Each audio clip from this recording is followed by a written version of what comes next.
I'm Joyce. And I'm Adriel. And we are Divinely Guided.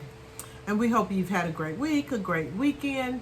We missed you last week because it was the holiday weekend. And I was traveling. And so I didn't get back until late on Sunday. And so we did not get a chance to record. And so we apologize for missing you. But we're back today. We're back in action. Yes. And today we have another good topic when it comes to self-care. Yes. And I'm excited about it. This is one that Adriel is going to lead us through. And I want to say up front, nothing we are saying today says to you to not use your traditional medicine. Nothing that we are saying to you is suggesting that you shouldn't seek professional medical care at all times. Nothing that we're saying to you takes the place of either of those, right? But we are talking about some of the uses and benefits of herbal medicines. Yes. And so that's what we're going to talk about today. And Adriel, this is an area that is really personal for you, right? Yes. You really enjoyed this, and you've gone even deeper than just enjoying it to a deeper dive, a deeper study. Yeah. Right. So Adriel is going to lead us through some of the things that she really enjoys, she likes, she finds helpful when it comes to self-care, and we're going to talk about it. So let's talk herbal medicines. Yes. Okay, so I have 5 herbs that I think are really prominent or that have been helpful for me, or that I just enjoy for whatever reason, and I'm going to go over like some facts about what they're known to help and how they've personally helped me. So first of all, we have lavender. Everybody knows about lavender. I feel like we know. Well, here it is. I decided to do a little show and tell moment. There's a live lavender. But a lot of us know that lavender is good for relaxation. It relaxes your muscles. It can relax muscle spasms. And lavender is part of a group of herbs called nervines. And nervines are medicines used specifically to calm the nerves because they nourish and support the central nervous system. And there's lots of different nervines, but lavender is one of the more popular ones. So I personally enjoy using lavender in the form of like a candle, like just the smell of lavender is very relaxing. Or I will use them in an Epsom salt bath. So I've got Epsom salts, but it's got lavender in it. That is very relaxing because Epsom salts alone are very relaxing for your muscles because they seep in to your skin and actually get to the muscle. Yeah, I have some of the Epsom salt with lavender in it. with I think lavender. you bought it for me. And I've been using it, and I think the lavender adds something. It just is really relaxing. Also, side note, today I'm drinking tea in honor of the fact that we're talking about herbs. So this was on purpose. Normally I have my water. Today is Earl Grey. I should have brought me a good tea today. I should have. Earl Grey, my favorite. And speaking of Earl Grey, I've actually been making tea blends lately. And speaking of lavender, I have been wanting to do an Earl Grey lavender. Oh, wow. Okay. Yeah. So that's going to happen at some point. And the next herb that I wanted to cover is chamomile. I have been a fan of chamomile, turns out, for a long time. It is one of the ingredients in yogi tea. I've been drinking yogi tea since I was probably about 19. It's been a while. It's been a while. Maybe 18. I think it's been about since I was 19. Chamomile is another nervine. So one of those herbs that is just made to support and nourish the central nervous system. It's very relaxing. It can actually help. We know that it's relaxing, but it can also help with eye styes. You can make compresses of chamomile, and it can help treat styes. I did not know that. Yeah. Because that was one of my stress reactions. Yeah. Is I would get styes on my eyes. People think, who hit you in the eye? And I'm like, nobody. Nobody's that crazy. But they would always say, who hit you? But it was one of my stress indicators. But chamomile can help with that. It also helps with indigestion or irritable bowel syndrome if you deal with any kind of stomach issues like that. And I already said I love it in my teas. And chamomile is generally regarded as safe because I kind of wanted to mention a couple of contraindications for each herb. I forgot lavender, but I meant to say lavender is regarded as safe. But chamomile is generally regarded as safe, but it's in the aster family, and some people have allergies to plants in the aster family. So if you have that allergy, maybe steer clear of chamomile because it is in that family. Yeah, I like chamomile in my tea like you do. I do. And I also have it in some of the scents. When it comes to relaxation, I have chamomile in some of my scents because I love a good candle and a spray. You do. I actually have chamomile in one of my face mists. It's a lavender and chamomile face mist. That sounds soothing. Yeah, I use it every day, and it is great. It is great. So yeah, those are 2 nervines, and I think nervines might be my favorite category. So we have the lavender and the chamomile, chamomile, and both of those are nervines, and both of those are very helpful when it comes to relaxation. Yes, which is critical part of self-care. it is. Right. Okay. The next one is called, and you might have heard of it, it's ashwagandha.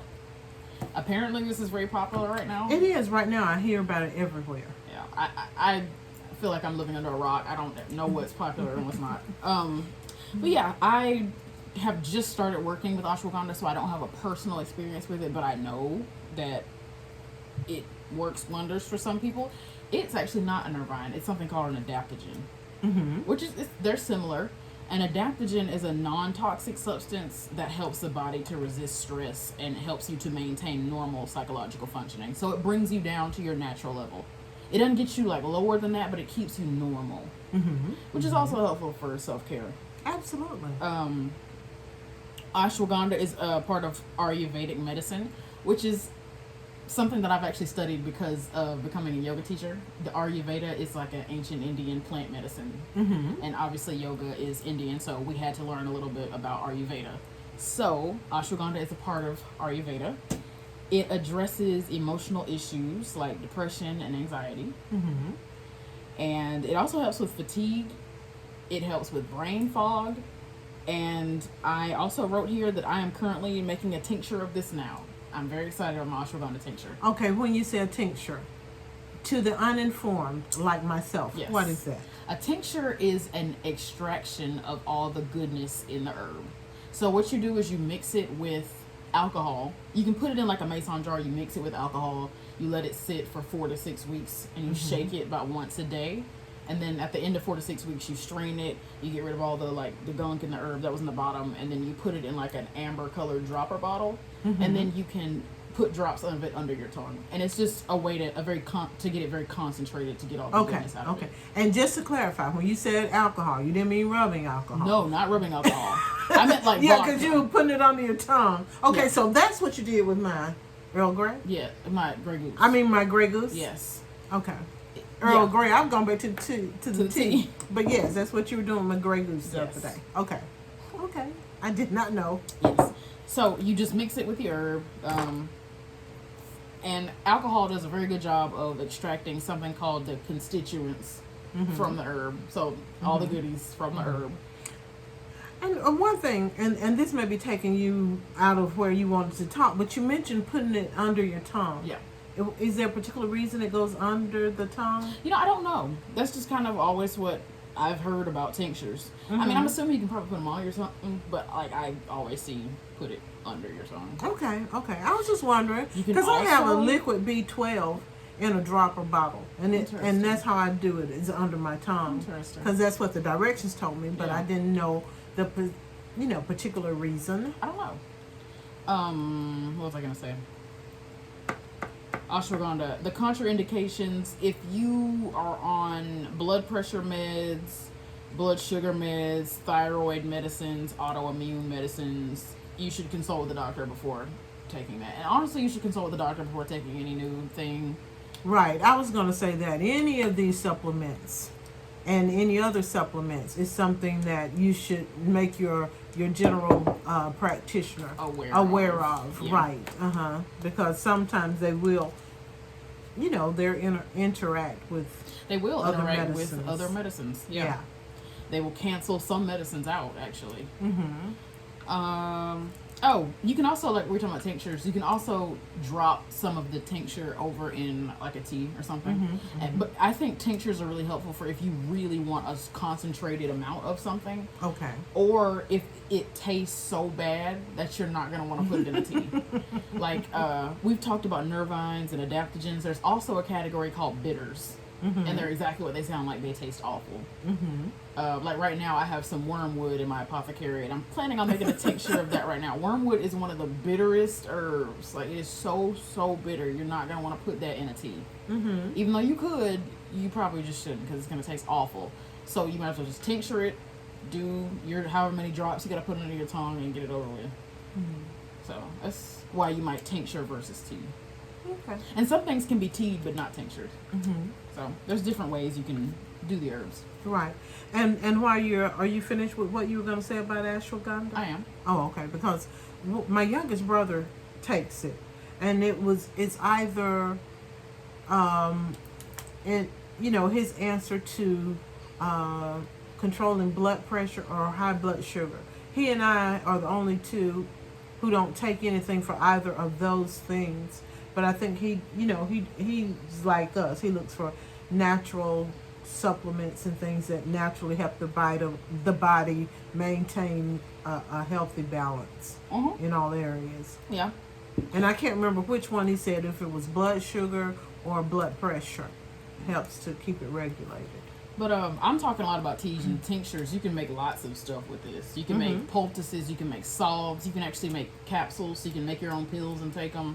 You can do lots of things. Next one is one we both love, echinacea. I do love echinacea. You actually put me on to echinacea years ago. It is an antibiotic, a natural antibiotic. It attacks general infection, and it promotes it promotes healthy skin. It also helps with UTIs, which, I mean, it's an infection, so it helps with weeping wounds as well, so it can be beneficial for the skin. But personally, with echinacea, I take it every time I feel myself starting to get sick, and I have noticed that I get over sicknesses faster when I'm taking echinacea. Right. Than when I'm not. Yeah. And that was my purpose with echinacea too. And I'll tell you, actually, of course, I've mentioned before that I taught at a junior college for a while. Yeah. And I would seasonally get the worst sinus infections. And, you can't take off from your class. And so sometimes I would go to class feeling really bad. And one of my students at Southern Union said, Miss Joyce, I used to have those seasonal sinus infections myself. And he said, what I actually started taking is echinacea. And so he brought a bottle of it to class one day to show me. And so I was like, can't hurt, because I would get infected and had to, get medicines. And it would be ugly for me. My whole face would get all puffy because my sinuses would get clogged. And it just was not a good time. And it was seasonal, so it would happen, every time there was a change of seasons, basically. I was, my sinus start dealing with it. And so I started taking it because you can take it when you start feeling any signs of illness, or what I started doing is when the seasons were starting to change, I'd go ahead and start taking some. Yeah. And I would take it about 3 or 4 weeks, and then I would leave it alone unless I started feeling, do I feel a little bit of a sore throat? Am I starting to feel a little down? And I could tell my body was coming down with something. Then I would get off of it again. And it is a natural antibiotic. I had looked that up. I, didn't just go on the word of a student. I didn't know if he was trying to knock me off or not, but I found it was a natural antibiotic, and it was used as an antibiotic by people, and it could be taken in that capsule, or you could release the capsule and use it as a tea. Yeah, you can.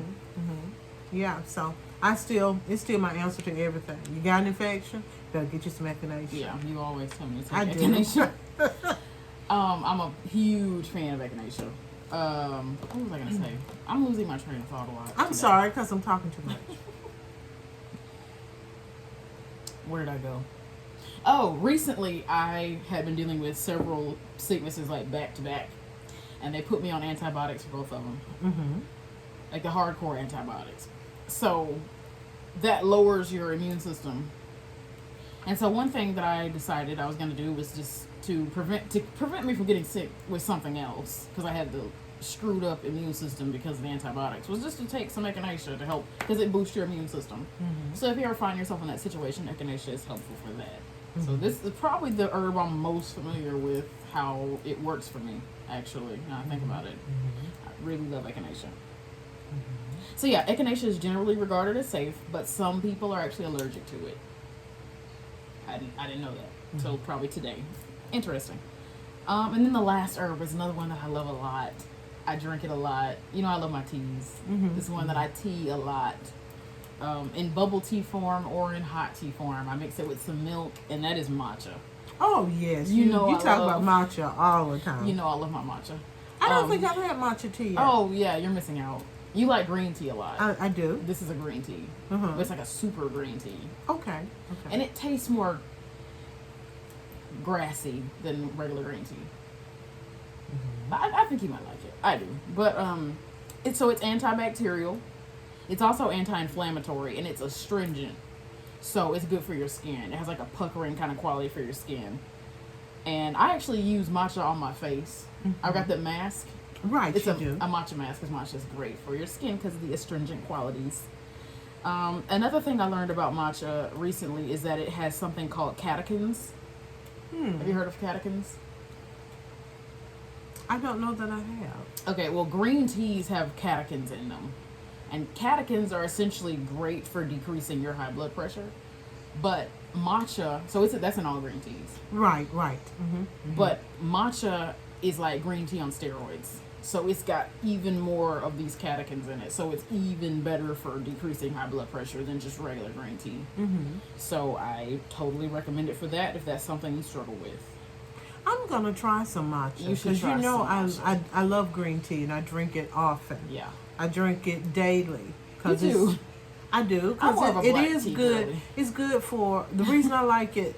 One of the reasons I like it, it helps you burn more calories. So if you're doing just everyday activities, it will help you burn more calories. It also, I like it because of the helps high blood pressure, help you control blood pressure, and it's also good for heart issues. The same way it controls blood pressure. And since those are two things that are in my family history, I always do things naturally that help to contain that. I've got some more herbs for you if you want heart health herbs. You should try hawthorn and you should try hibiscus. Now, I do have some hibiscus tea. Good. Hawthorn's also great for that. That hibiscus tea is a little stronger than tasting than the green tea. Yeah, but it is. I do have Sweet, some. very sweet. I added some hibiscus to my Earl Grey recently, not in a blend that I made. Very strong. Good though. But back at matcha, matcha is regarded as safe, so there have not been a whole lot of issues found with people taking matcha. But that is all 5 of the herbs. Right. And where do you find most of your information about the herbs? Okay, so I have read several books. There's like the big book of herbal medicine, I think by Tina Sams or something like that. But also there's a website called Herb Rally. And on Herb Rally, they have different monographs of each herb. So they'll go into like great detail about each herb, all its constituents, all like the science of why it works. So not just, it works for this, it works for that. It breaks down why. Like it tells you about like the catechins. It'll tell you like, about flavones or however you pronounce that word. I don't know. And how they work in the body. So yeah, you'll know the science behind it. So if you want to go down a more clinical herbalist route, because they're like doctors, but just with herbs. Like they really know their stuff. So yeah, those are my recommendations for if you want to learn more about herbs. Very good. And again, I want to say, and I must say it, we're not telling you to do herbal medicine in lieu of seeing your doctor or in lieu of taking your medication. That is not what we're advocating for at all. We're just telling you some things that help in your personal self-care. And we do strongly advise you to discuss anything you're putting into your body, discuss it with your doctor, particularly if you have pre-existing conditions. Because you don't want something that is going to have a reaction that you totally didn't expect. Absolutely. And of course, if you're having a reaction to something, stop taking it. Yeah. And consult your doctor. Yes, yes, yes. But yeah, there are a number of different herbal medicines and different herbs that you can take and use and create use topical as well, Oh yeah, you as can well use as lots take of internal. topical herbs. I don't have any ones here that I personally use topically, but you could be totally good. Like I know, like California poppy, for instance, you can use that topically very easily, and that's for like leg cramps. Okay. Well, very good. Well, I'm excited to learn more as you learn more. And you mentioned your teas. So you're making teas. Yeah, I'm making herbal teas, based not just based off taste, but what they can do for you. So if you're stressed, you know, the anxiety teas over here, or this helps with depression over here, or this helps with migraines. So they'll taste good, but the hope is that they're also medicinal kind of in nature. So you're mixing different herbs together Yes. to create the teas, Yes. basically. Okay. Okay. Well, very good. Yes. Very excited. I see you have the jars of the different Yeah, in my little apothecary. different herbs, I guess. Okay. Okay. Well, very good. So maybe you'll start your own lab at home. Maybe you'll start using some herbs in your daily self-care on your journey. I hope you'll be willing to consider some things. Do some study for yourself. Do some research. They will tell you which of these herbs have been used for a long time. Yeah. They will tell you ones that have more research behind it. Yeah, They there's will- so yeah. many herbs out there too. They find, I think, 2,000 new herbs every year. Wow. There's Wow. a lot to learn out there. Wow. I was telling my daughter that a couple of generations ago, our people used herbs quite often as medicine. But then I think my generation, we run to the doctor on a regular basis. Sometimes I think we run to the doctor. Don't get angry with me, but sometimes I think we run to the doctor too much. And then I think your generation now is more open to going back to looking at more natural medications and natural solutions. So, what do you think about that? Well, I mean, I'm not even aware of. I don't know. I've just been fascinated with herbalism for so long. I don't know if I realized that it was becoming more popular. So I don't know. But well, it is. It is definitely becoming more keep up with popular. It is things. everywhere. But you can go in like if you're going to get your vitamins, that section has so many supplements, and you know there are different herbs that have been put in capsule form or pill form, or they're in a gummy. You know, there are so many different supplements now that it is very popular. So you just have to be very careful, because they can put anything in a bottle and call it a supplement. Yeah. What's another reason why I'd rather just make it? I know Because what I then put you in know it. exactly what you put in there. Yeah. Right. Yes. But anyway, so that's what we wanted to talk about today. The benefits of different herbs and herbal medicines. Herbal and remedies. ask you or say if have you tried any in regards to your personal self-care. And we encourage you to give it a try and let us know. If you're using something, let us know what has worked for you. All right.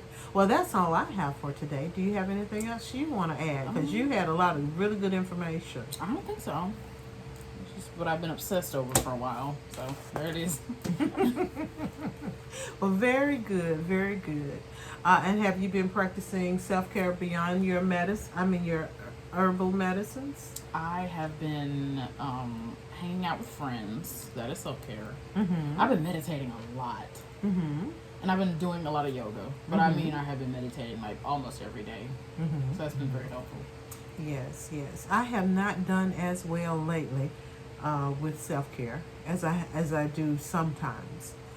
But I am going to get back to it. I'm at a stage right now where I have finished up one project that I was working on.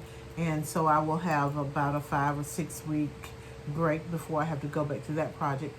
But I am going to start another project. I'll probably share that with you all maybe next week. I'll let you all know about that, about the project that I'm working on. But anyway, we do hope that you are taking some time for yourself, that you're putting some emphasis and energy into self-care. Because why, Adri? Because you deserve it. Absolutely. So until next week, we will see you, and we wish you the very best in self-care. Good night. Good night.